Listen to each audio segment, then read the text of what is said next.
Okay, I think this is going to be the last video I do for tonight.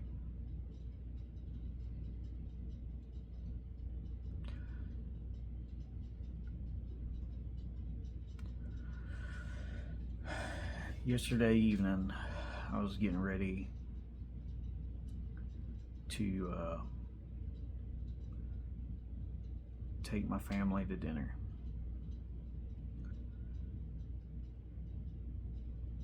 I was sitting on the couch waiting on my wife to get ready, and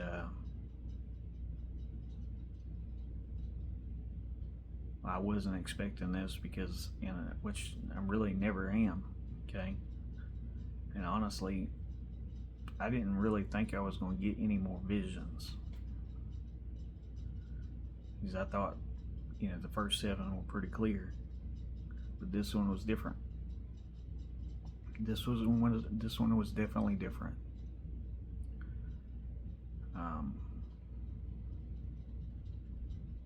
It's the first time I've ever seen and heard God like truly angry. But it happened all of a sudden. And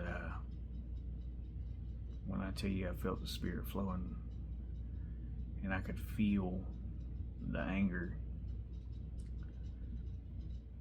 But this is how the picture plays out.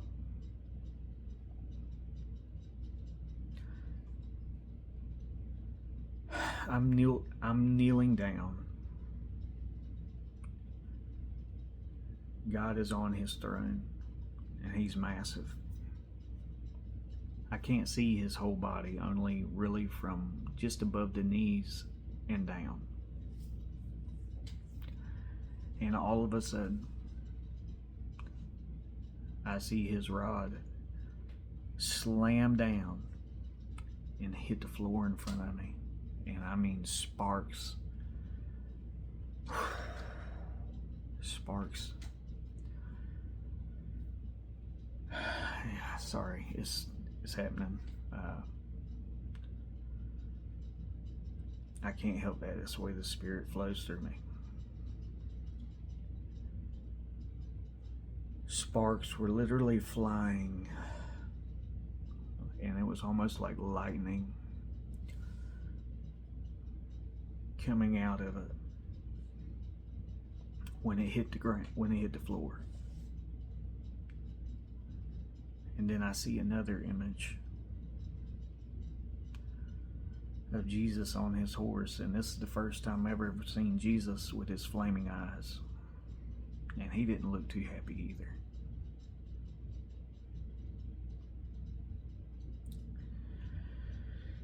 And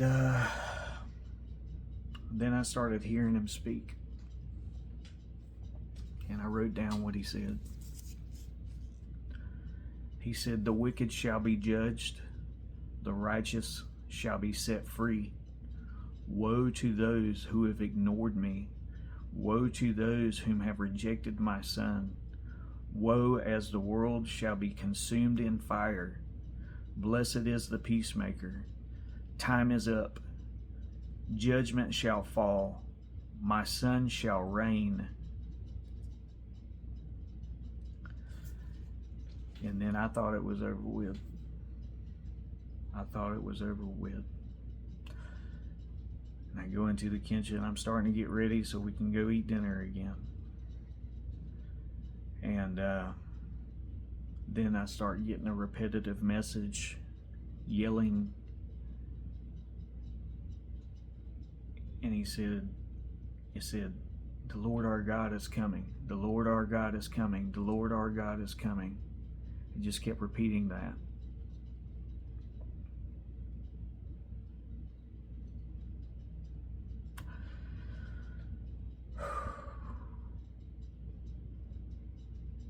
I think it's pretty clear. I think it's pretty clear.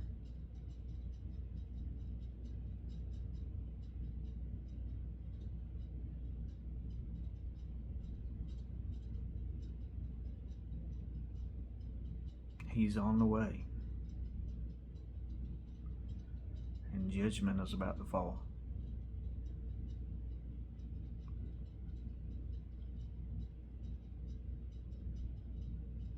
I had multiple confirmations after the fact, directly afterwards.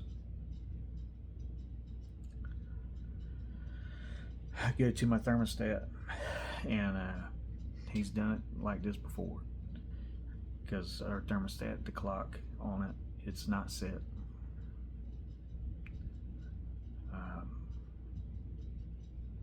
It's not set, so it's kind of random what numbers show up on it. And the clock said it was 2:47, and it was 70 degrees. So the date again, 24th, and then 2 sevens, confirmation. I go back to the kitchen directly afterwards, and I see some weird numbers that I haven't seen before on both the microwave and the oven, and neither one of them dates are set either, because I can't be bothered to set dates on them, or times I should say.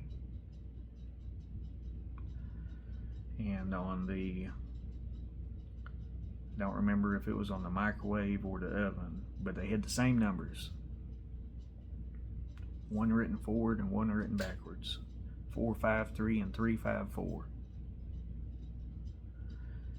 And I didn't know anything about angel numbers or anything like that until like I first started seeing all these numbers, and I'm like, man, trying to figure out what's going on with them. And I have never seen the 453, but the first numbers I seen I had looked up because it made a whole lot of sense. The 727s.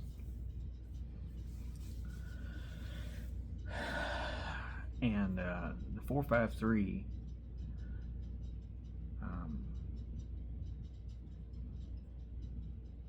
look it up for yourself. Google what angel number 453 means, because it was pretty straightforward as far as confirming what I had just seen and what I've been doing. But a brief synopsis of it is basically I'm on the right path spiritually, receiving help from angels and ascended masters.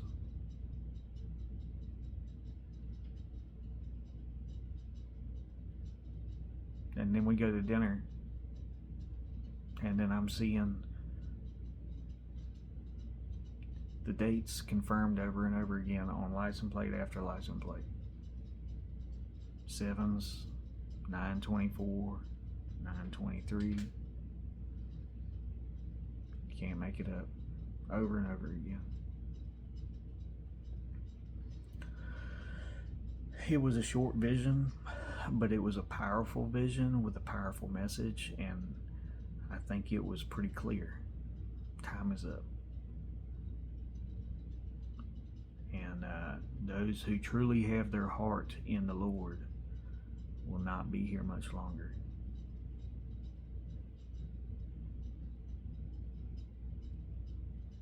So I would implore you to truly, if you have not already,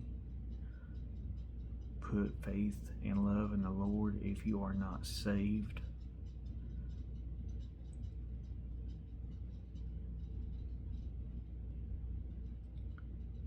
if you're not saved, I implore you to accept Jesus and what He did for us.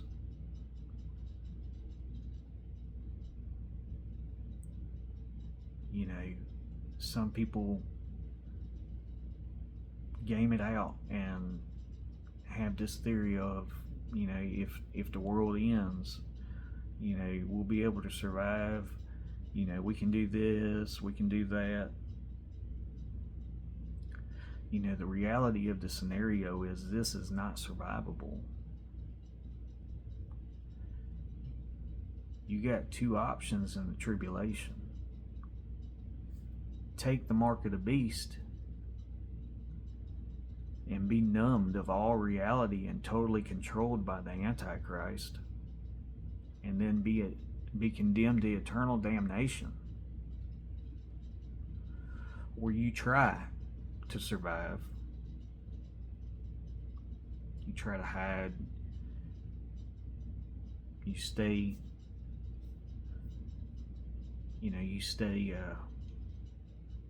as connected to Christ as you can be,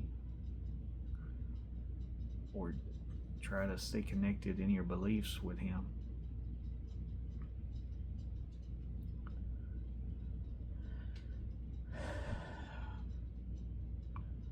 But if you get caught,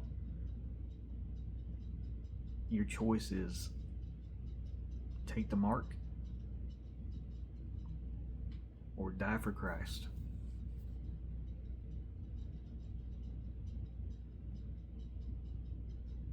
So it's either eternal damnation and destruction,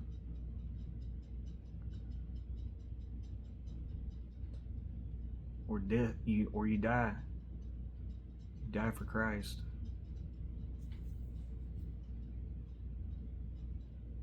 That's your two options.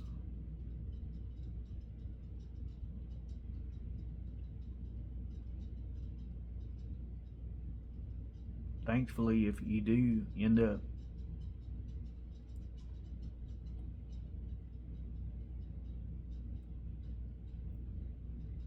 losing your liveliness in the belief of Christ,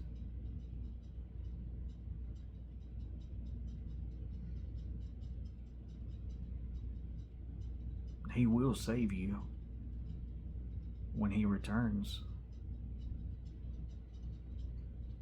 But if you're trying to game out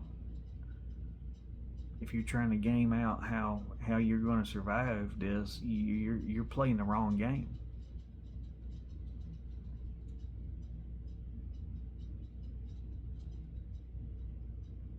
I mean, the best scenario would be get on the boat before it happens.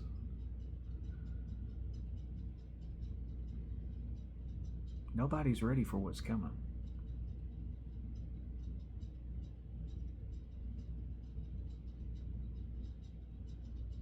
And I'm not trying to scare anybody. I'm just telling you what the reality of the scenario is.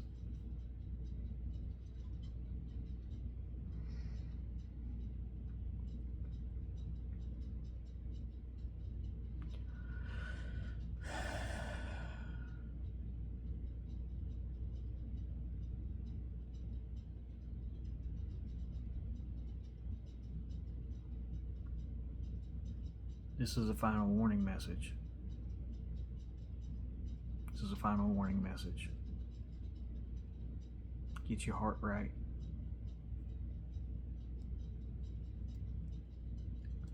Because He's coming. You need to be ready. Have your lamp full.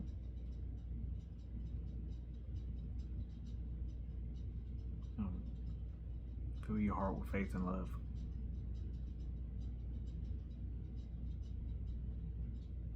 I love y'all. Y'all have a good evening.